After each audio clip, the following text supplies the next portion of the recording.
Hi, so it's no longer a secret that Luke Skywalker returned in Episode 9, which I think is a great idea. Now, obviously, he returns a ghost using Jedi Ghost Force, which I think could work really well. But I think there needs to be certain laws and rules set out and clearly identified about how Ghost Force will be used, because we need to identify, or the writers need to identify about what are their limitations. For example, if we take the spirits of the Ghost Force Jedi members, we need to identify how they're used, so we know that in the future one of the characters isn't going to emerge and play a significant role.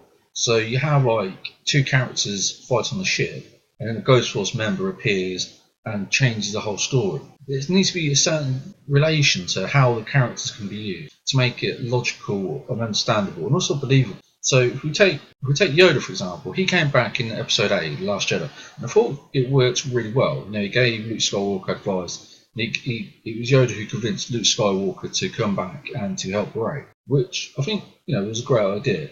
But we also need to consider about where was the kind of identity of Yoda when these ghosts aren't appearing as part of the stories, as part of what's taking place in terms of the war against the Jedis and the First Order.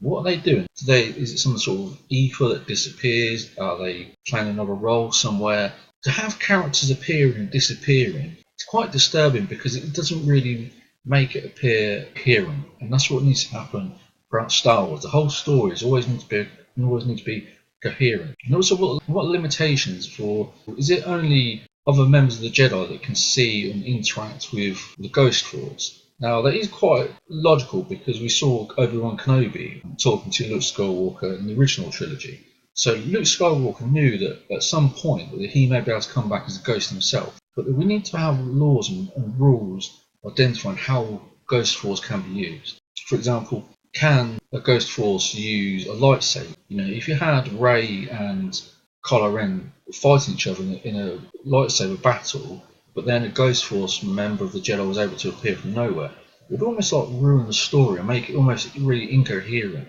I really hope that the writers outline about how Ghost Force can be used going forwards. And also, in terms of the soul, what is it used on the relative timeline?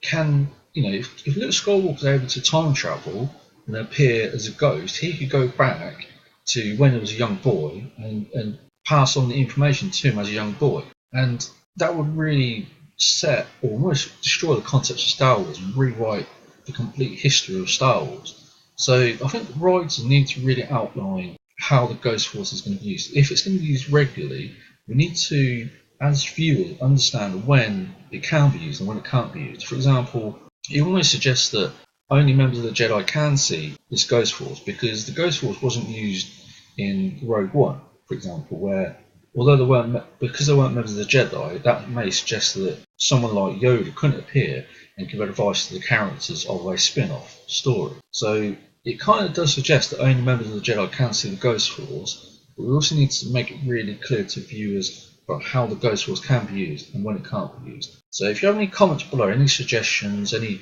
ideas on how you think Ghost Force can and can't be used, please leave them in the comments below. And I really hope that in Episode 9 it's really made clear about what the limitations are of Ghost Force. And, is it really possible that Luke Skywalker could actually end up as a time traveller and be able to transport his spirit through different times, different generations, and really alter the story of Star Wars? I think that needs to be really clear to people to understand about how this Ghost Force is used going forwards.